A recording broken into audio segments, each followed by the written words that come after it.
Hello दोस्तों, स्वागत है हमारे इस चैनल पर जिसका नाम है सक्सेस.com। दोस्तों, आपका आने वाले एग्जाम को ध्यान में रखते हुए हम लोग करंट अफेयर्स का सीरीज लेकर आए हैं और उसमें हमारा ये पहला वीडियो आपके सामने पेश कर रहे हैं हम लोग। दोस्तों, हमारी कोशिश ये है कि आपका करंट अफेयर्स के साथ साथ उससे रिलेटेड जो स्टैटिक्स फैक्ट हैं वो भी आपके सामने लाया जाए ताकि आपका परीक्षा अच्छा जाए। अगर दोस्तों हमारा प्रयास अच्छा रहेगा तो जरूर हमें लाइक शेयर और सब्सक्राइब कीजिएगा। अगर कुछ इसमें लगेगा सुधार की आवश्यकता है तो प्लीज कमेंट सेक्शन में कमेंट भी कीजिएगा। चलिए आज हम लोग शुरू करते हैं आपका 13 फरवरी 2022 का करंट अफेयर से। याद रखिएगा, देखिए ये इंपॉर्टेंट है। पांचवा खेलो इंडिया यूथ गेम्स 2023 कहाँ हुआ? मध्य प्रदेश में। दोस्तों एक बात याद रखिएगा, सीरीज देख लीजिएगा कि कितने नंबर का हो रहा है। ये हुआ तो पांचवा हुआ। तो पदक तालिका में नंबर 1 पे है महाराष्ट्र, सेकंड नंबर पे हरियाणा और थर्ड नंबर पे एमपी। शुभंकर क्या रखा गया है? तो आशा या होप।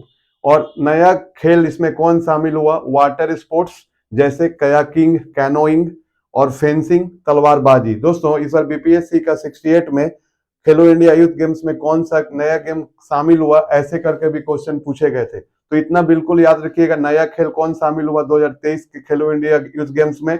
याद रखिएगा वाटर स्पोर्ट्स जैसे कयाकिंग और कैनोइंग, फेंसिंग जिसको हम लोग कहते हैं तलवारबाजी। तो दो नया खेल इस बार खेलो इंडिया यूथ गेम्स में शामिल हुए हैं, ध्यान दीजिएगा। बिहार के राज्यपाल चेंज हो गए हैं, तो याद रखिएगा बिहार के जो राज्यपाल बने हैं, कौन बने हैं? राजेंद्र विश्वनाथ अर्लेकर। पहले कौन थे? फागू चौहान। दोस्तों एक चीज याद रखिएगा, 19 मतलब एक आर्टिकल है अनुच्छेद 153, इसमें कहा गया है कि प्रत्येक राज्य में प्रत्येक राज्य में प्रत्येक राज्य में एक राज्यपाल होगा। प्रत्येक राज्य में एक राज्यपाल होगा। ये जो है किस आर्टिकल में कहा गया है? तो 153 आर्टिकल में कहा गया है। दोस्तों एक चीज जान लीजिए कि एक ही व्यक्ति एक या एक से अधिक राज्यों का राज्यपाल हो सकता है।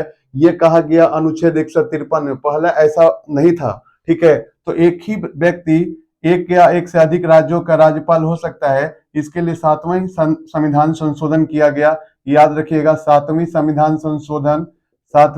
संशोधन जो हुआ दोस्तों 1956 में हुआ।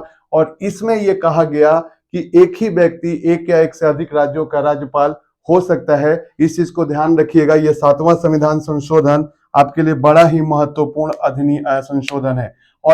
और दोस्तों एक बात और याद रखिएगा, इसमें एक और बात क्या कहा गया 7वां संविधान संशोधन में? यह भी कहा गया है दोस्तों कि पहले क्या होता था, जब राज्य पुनर्गठन आयोग बना था 1956 में, तो पहले राज्यों का श्रेणी होता था क ख ग घ।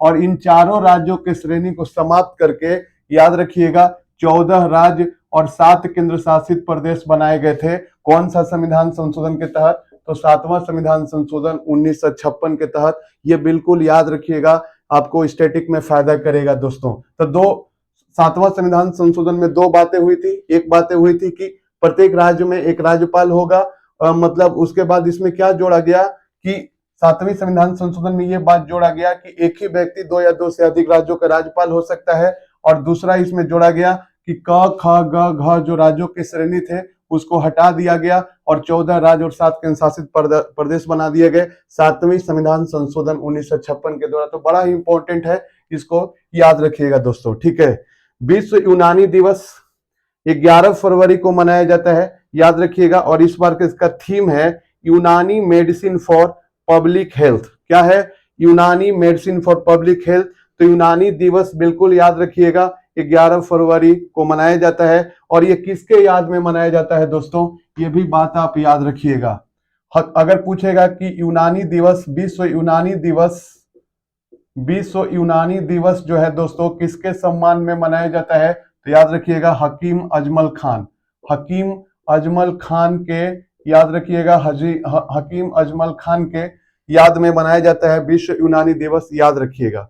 राष्ट्रीय संस्कृति महोत्सव कहां पर हुआ 2023? याद रखिएगा मुंबई में हुआ, याद रखिएगा मुंबई। और गेटवे ऑफ इंडिया कहां पर है? मुंबई में, याद रखिएगा gateway of India. Gateway of India कहां है दोस्तों? मुंबई में। और याद रखिएगा कि इसके वास्तुकार कौन थे? वास्तुकार मतलब इसका डिजाइन किसने बनाया था दोस्तों? तो जॉर्ज विट्टेट। कौन थे? जॉर्ज विट्टेट बनाए थे, इसको भी याद रखिएगा। ठीक है, और आपको महाराष्ट्र में कुछ नेशनल पार्क से दरोगा में भी पूछे जाते हैं और बीपीएससी में भी पूछे जाते हैं और बहुत सारे एग्जामों में। तो याद रखिएगा तडोबा, तडोबा राष्ट्रीय पार्क जो है दोस्तों, ये परीक्षा में पूछ चुका है दरोगा में ही कि तडोबा राष्ट्रीय पार्क किस राज्य में है, महाराष्ट्र में है। याद रखिएगा महाराष्ट्र में है। एक है नवेगांव राष्ट्रीय पार्क, नवेगांव राष्ट्रीय पार्क, नवेगांव राष्ट्रीय पार्क याद रखिएगा, ये भी महाराष्ट्र में है। ठीक है, तो कुछ इंपॉर्टेंट है, इसको याद रखिएगा। तडोबा राष्ट्रीय पार्क भी महाराष्ट्र में है, नवेगांव राष्ट्रीय पार्क भी क्या है, महाराष्ट्र में है। इस चीज को आप याद रखिएगा, तडोबा को पूछ चुका है। अगर पूछेगा कि सबसे ज्यादा राष्ट्रीय पार्क किस राज्य में, बीपीएससी पूछ चुका है कि सबसे ज्यादा राष्ट्रीय पार्क, सबसे ज्यादा राष्ट्रीय पार्क याद रखिएगा किस राज्य में है, तो याद रखिएगा मध्य प्रदेश में। सबसे ज्यादा राष्ट्रीय पार्क किस राज्य में है दोस्तों, तो मध्य प्रदेश में है। अगर पूछेगा, ये भी बीपीएससी पूछ चुका है। अच्छा, दरोगा में एक क्वेश्चन पूछा था कि महात्मा गांधी समुद्री राष्ट्रीय पार्क, महात्मा गांधी समुद्री राष्ट्रीय पार्क, महात्मा गांधी समुद्री राष्ट्रीय पार्क ये कहाँ है दोस्त, तो याद रखिएगा अंडमान निकोबार में है। और ये जब क्वेश्चन पूछा था ना, तो अच्छे से ये क्वेश्चन नहीं बना था। याद रखिएगा महात्मा गांधी समुद्री राष्ट्रीय पार्क कहां पर है, अंडमान निकोबार के पोर्ट ब्लेयर में। इसको याद रखिएगा दोस्त। अगर पूछेगा आपसे कि भारत में सबसे बड़ा राष्ट्रीय पार्क, तो भारत का सबसे बड़ा राष्ट्रीय पार्क, सबसे बड़ा राष्ट्रीय पार्क, तो याद रखिएगा हेमिस राष्ट्रीय पार्क। कौन है, हेमिस राष्ट्रीय पार्क। और हेमिस राष्ट्रीय पार्क कहाँ है दोस्त, तो याद रखिएगा लद्दाख में है। कहां पर है, तो याद रखिएगा लद्दाख में। इसको भी आप याद रखिएगा कि सबसे बड़ा राष्ट्रीय पार्क। टोटल राष्ट्रीय पार्क कितने हो गए हैं, तो टोटल राष्ट्रीय पार्क 106 हो गए हैं। और 106वां राष्ट्रीय पार्क कौन है दोस्तों, तो याद रखिएगा देहिंग पटकोई, ये है असम में। याद रखिएगा जो 106वां राष्ट्रीय पार्क है वो कौन है, देहिंग पटकोई है, देहिंग पटकोई राष्ट्रीय पार्क। और ये कहां पर है दोस्तों, तो ये है असम में। ये कहां पर है, असम में। तो इसको भी आप याद रखिएगा, कुछ फैक्ट आपके काम का चीज है। ठीक है, आगे जो है देखो, तो राष्ट्रीय सांस्कृतिक महोत्सव मुंबई, बोनालू महोत्सव तेलंगाना और कंबाला महोत्सव कहां मनाया जाता है, कर्नाटक में। दोस्तों एक बात और याद रखिएगा, रज पर्व, ये दरोगा में इस तरीके के क्वेश्चन आ जाते हैं। रज पर्व प्लस नुआखाई, रज पर्व प्लस नुआखाई त्योहार कहां मनाया जाता है दोस्तों, तो ये मनाया जाता है उड़ीसा में। ये दरोगा में पूछा था ईएसआई में कि थाईपुसम त्योहार कहां मनाया जाता है, तो थाईपुसम त्योहार मनाया जाता है तमिलनाडु में। कहां पर मनाया जाता है, तमिलनाडु में। ओणम त्योहार कहां मनाया जाता है दोस्तों, ओणम मनाया जाता है केरल में। पोंगल कहां मनाया जाता है दोस्तों, तो पोंगल मनाया जाता है तमिलनाडु में। पोंगल कहां मनाया जाता है, तमिलनाडु में। तो रेगुलर हम लोग करंट के सीरीज में ये सब रिवीजन करते हुए चलेंगे, बहुत काम का है, याद रखिएगा। ठीक है, और एक गुड्डी पर्व है, गुड्डी पर्व ये मनाए जाते हैं महाराष्ट्र में। ये गुड्डी पर्व जो है ये कहां मनाए जाते हैं, महाराष्ट्र में। ये सब याद रखिएगा। और आगे जो कहता है कंबाला पर्व कर्नाटक में, ये सब ध्यान देना है। तर्कस अभ्यास, तर्कस अभ्यास भारत और अमेरिका के बीच में हुआ परमाणु प्लस जैविक हमला से बचने के लिए। याद रखिएगा तर्कस अभ्यास हुआ, कहां पर हुआ दोस्तों, तो चेन्नई में हुआ। कहां पर हुआ, चेन्नई में हुआ। इस चीज को भी आप याद रखिएगा।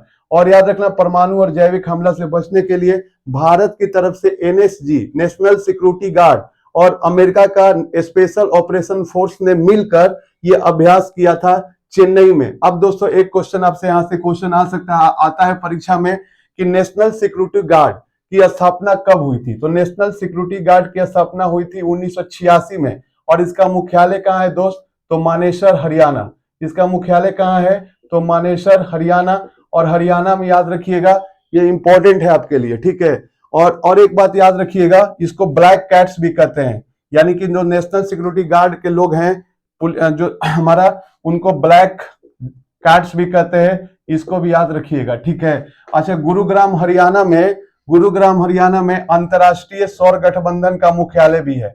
याद रखिएगा अंतरराष्ट्रीय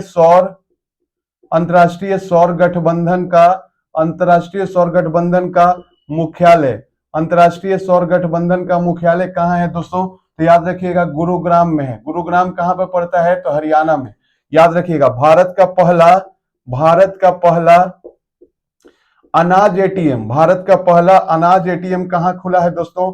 तो ये खुला है गुरुग्राम हरियाणा, गुरुग्राम हरियाणा में खुला है भारत का पहला अनाज एटीएम। ठीक है, अगर पूछेगा भारत का पहला गोल्ड एटीएम, भारत का पहला, याद रखिएगा गोल्ड एटीएम, ये कहां खुला है दोस्तों? तो भारत का पहला गोल्ड एटीएम खुला है, याद रखिएगा हैदराबाद में। कहां खुला है दोस्तों? हैदराबाद में खुला है। इसको याद रखिएगा स्टैटिक फैक्ट में।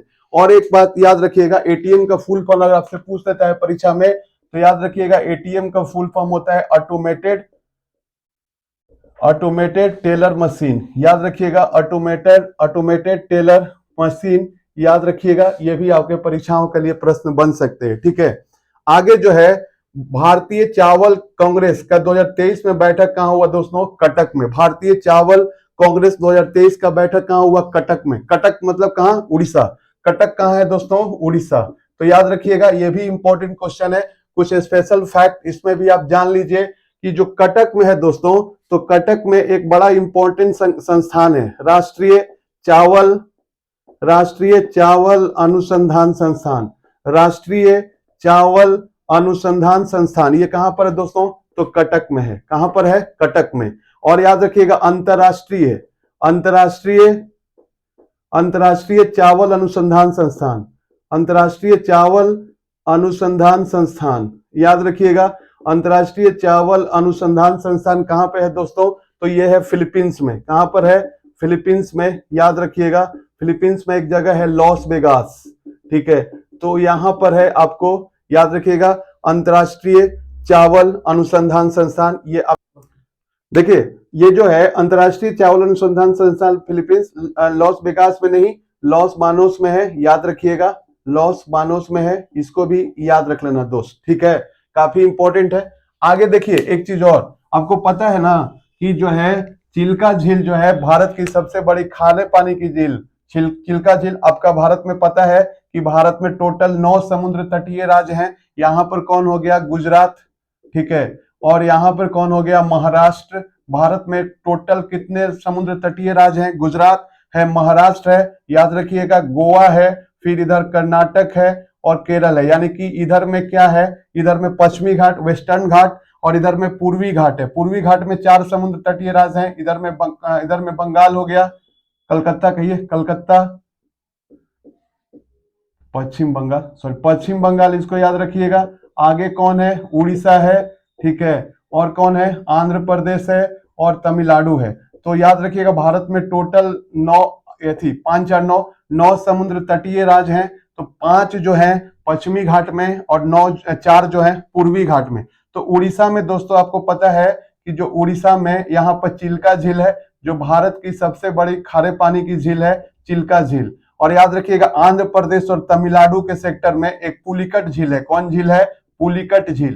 तो याद रखिएगा कि अगर पूछेगा कि चिल्का, भारत की खारे पानी की सबसे बड़ी झील चिल्का झील कहां पे है? उड़ीसा में। और पूछेगा पुलिकट झील कहां? तो आंध्र प्रदेश और तमिलनाडु में, याद रखिएगा। और एक कोलेरू झील है, तो कोलेरू झील भी कहां पर है? आंध्र प्रदेश में। कहां पर? आंध्र प्रदेश में। ये भी खारे पानी की ही झील है, लवणीय झील है, याद रखिएगा। और आपसे पूछेगा कि लैगून झील में कौन कौन आएगा? तो ये लैगून झील भी है। उड़ीसा झील जो है, याद रखिएगा, जो उड़ीसा में जो चिल्का झील है, उड़ीसा में जो चिल्का झील है, ये भी कैसा झील है? तो लैगून झील है, लैगून झील है। और याद रखिएगा, और जो पुलिकट झील है, जो तमिलनाडु और आंध्र प्रदेश के सीमा पर है, पुलिकट झील, ये भी कैसा झील है दोस्तों? पुलिकट झील भी लैगून झील है। पुलिकट झील भी कैसा झील है? लैगून झील है। और केरल में एक झील है, 2 झील है केरल में, एक है बेबनाड, याद रखिएगा बेबनाड झील। बेबनाड झील कहां? केरल, ये भी लैगून है। ठीक है, और अष्टमुडी झील भी कहां है दोस्तों? अष्टमुडी झील भी कहां पर है? केरल में। और ये भी कैसा झील है? लैगून झील है। तो याद रखिएगा लैगून झील उसको कहते हैं कि मान लीजिए कि यहाँ पर एक असलाकृति है, जो समुद्र का पानी इधर से मतलब दूरी पर है, लेकिन समुद्र का पानी इस एरिया में आता है और उससे झील का निर्माण होता है। फिर वो पानी फिर आता है, जाते रहता है, यानी समुद्र का पानी भी झील में आता है, जिससे क्या हो जाता है कि एक लैगून झील का निर्माण होता है। तो याद रखिएगा जो लैगून झील है, अगर पूछेगा कि कि भारत की सबसे लंबी झील, भारत की सबसे बड़ी झील, तो भारत की सबसे बड़ी झील हो जाएगा, याद रखिएगा, वेबनाड झील। और वेबनाड झील कहां पे है दोस्तों? तो वेबनाड झील जो है आपका केरल में है, ठीक है। अगर पूछेगा सर्वाधिक ऊंचाई पर स्थित झील, तो चोलामू झील कहां पर है? सिक्किम, याद रखिएगा। और भारत की सबसे बड़ी मीठे पानी की झील बुलर झील, बुलर झील कहां है? जम्मू कश्मीर। तो कुछ बातों को याद रखिएगा। अच्छा, आगे जो है राजा राम मोहन राय पुरस्कार 2023 किसको दिया गया? तो ए.बी. के प्रसाद को दिया गया। किसको दिया गया? ए.बी. के प्रसाद को दिया गया। दोस्तों, दरोगा में क्वेश्चन आया था कि राजा राम मोहन राय को राजा की उपाधि किसने दिया था? तो मुगल बादशाह अकबर द्वितीय ने दिया था। याद रखिए, किसने दिया था? अकबर द्वितीय ने दिया था। और राजा राम मोहन राय ने ब्रह्म समाज की स्थापना कब किया था? 1828 में। और याद रखिएगा, जो ब्रह्म समाज का स्थापना 1828 में था, याद रखिएगा, ये सब जो था एक ईश्वरवाद पर विश्वास करता था कि एक ही ईश्वर का पूजा करो, मगर अच्छा से पूजा करो, याद रखिएगा। और इनका पत्रिका है संवाद कौमुदी। राजा राम मोहन राय की पत्रिका कौन है? संवाद कौमुदी, याद रखिएगा, बंगाली भाषा में है। इनका एक और पत्रिका है प्रेसेप्ट ऑफ जेसस। क्या है? प्रेसेप्ट ऑफ जेसस। कौन लिखे हैं? तो राजा राम मोहन राय प्रेसेप्ट ऑफ जेसस लिखे हैं। इस चीज को भी याद रखिएगा। और एक बात और याद रखिएगा, राजा राम मोहन राय को युग दूत किसने कहा था? तो राजा राम मोहन राय को युग दूत कहते सुभाष चंद्र बोस। युग दूत किसने कहा था दोस्तों? सुभाष चंद्र बोस ने कहा था। इस चीज को याद रखिएगा। और इन्होंने सती प्रथा, याद रखिएगा, सती प्रथा का अंत करवाने में किसकी महत्वपूर्ण भूमिका थी? राजा राम मोहन राय का। और इसमें और कौन से गवर्नर जनरल थे? तो विलियम बेंटिंक थे। कौन से गवर्नर जनरल थे दोस्तों? तो विलियम बेंटिंक जो थे, ये गवर्नर जनरल थे। और इन्हीं के प्रयास से क्या हुआ? सती प्रथा को खत्म किया गया। इसको याद रखिएगा, काफी इंपॉर्टेंट कुछ फैक्ट है, ठीक है। आगे जो है, आप याद रखिएगा, पैसेक्स 2022 सैन्य अभ्यास भारत और रूस के बीच में हुआ अरब सागर में। अरब सागर जो है, याद रखिएगा, इधर में पूरब में बंगाल की खाड़ी और पश्चिम में अरब सागर। तो अरब सागर वाला एरिया में, याद रखिएगा, पैसेक्स 2022 सैन्य अभ्यास हुआ भारत और रूस के बीच। और इसमें भारत का कौन सा जहाज भाग लिया दोस्तों? तो आईएनएस कोची भाग लिया। आपके लिए काफी इंपॉर्टेंट है, इस चीज को ध्यान रखिएगा। और याद रखिएगा, आपको पता है ना, देखिए, बहुत सारे सैन्य अभ्यास इंपॉर्टेंट हो जाते हैं कभी कभी। तो जीमेक सैन्य अभ्यास भारत और जापान, जीमेक सैन्य अभ्यास भारत और जापान, याद रखिएगा। और भी है और आपका क्या है कि वरुण सैन्य अभ्यास भारत और फ्रांस, भारत और फ्रांस, याद रखिएगा। इंद्र जो है भारत और रूस के बीच में, इंद्र सैन्य अभ्यास, ठीक है। युद्धाभ्यास और वज्र प्रहार, युद्धाभ्यास और वज्र प्रहार, ये दोनों अमेरिका के साथ होते हैं। तो इस तरीके से कुछ आप इसको क्या रखिएगा, याद रखिएगा, आपके लिए इंपॉर्टेंट क्वेश्चन हो सकते हैं। तो इस तरीके से दोस्तों हम लोग जो है 13 फरवरी 2022 का करंट अफेयर्स भी पढ़े और उसके साथ स्टैटिक फैक्ट भी पढ़े, ताकि आपका एग्जामिनेशन अच्छा जाए। इसलिए हमने इसको स्टैटिक्स लाने का प्रयास किया है। अगर हमारा प्रयास अच्छा लगा हो दोस्तों, तो काइंडली हमें लाइक, शेयर और सब्सक्राइब कीजिए, ताकि हमारा भी हौसला बुलंद होगा। अपना ध्यान रखिए। Take care.